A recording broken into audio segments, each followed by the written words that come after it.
Guys, binahayan na naman ng ng aso. Yan, sinira na naman yung garden ko. Nilagyan ko na nga ng patusok-tusok na to para hindi sila makaporma rito. Ayun. Hindi lang ako nagdilig kanina ng umaga. So ayan. Ayun na. Pati yung malunggay tinumba.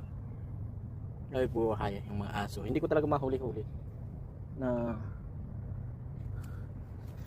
nandito na naman sila kanina. Ayos na po.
Titilig na tayo.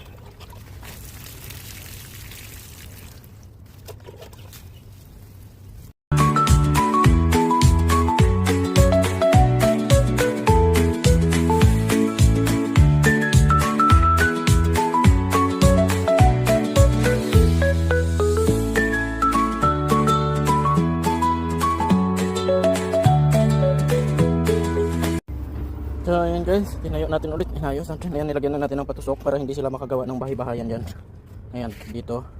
So ayan. Ayan, pinatayo natin yung malunggay. Sana umayos siya. Ayan baka nasagi niya yan. So naayos na natin. Kawawa naman. So magtidilig pa tayo ng dalawang balde na to. So guys, thank you for watching.